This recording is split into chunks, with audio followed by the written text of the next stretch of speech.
पुढच्या बातमीकडे वळूयात। अमरावतीमधल्या बळवंत वानखेडेंच्या विजयाचे बॅनर भाजपनं फाडलेले आहेत। राजकमल चौकामध्ये जल्लोष करताना भाजप कार्यकर्त्यांनी बॅनर फाडले।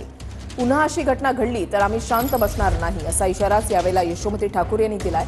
बॅनर फाडल्यानंतर ठाकरे गट आक्रमक झालाय। आरोपींना अटक करण्याची मागणी केली जाते। आरोपींना अटक न केल्यास अमरावती बंद करू असा ठाकरे गटाने इशारा दिलेला आहे।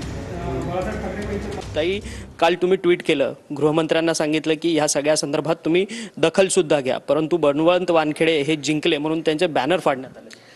मागच्या 5 वर्षांमध्ये पण ह्या ज्या आहेत माजी खासदार त्यांनी अशाच भानगडी केल्या आणि कालचा जो उन्माद त्यांनी दाखवला, खरं ही निवडणूक उन्मादाच्या विरोधात आणि नफरतीच्या विरोधात आम्ही जिंकली।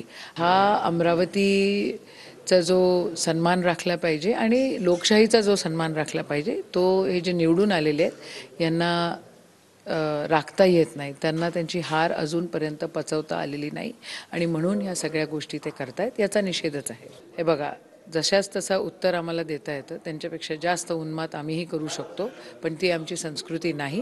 म्हणून आता ही आमची खबरदारी यांनी घ्यावी की पुन्हा या सगळ्या गोष्टी झाल्या तर कोणीही शांत बसणार नाही। बळवंत वानखेडे जी तुम्ही जिंकलात, खरं तर अटीतटीची संपूर्ण लढाई होती।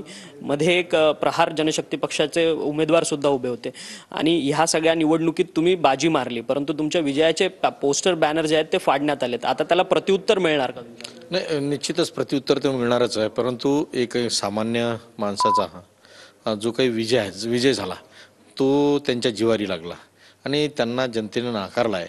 नाकारल्यामुळे तो त्यांच्या अतिशय जिवारी लागलेला आहे आणि जिवारी लागल्यामुळे ह्या आमच्या ग्रामीण भाषेत जर सांगायचं म्हटलं तर हा नुसता गावपण आहे। आमची संस्कृती आहे, आम्ही शांततेनंच सगळं करत आलेलो आहे, आतापर्यंत करतोच।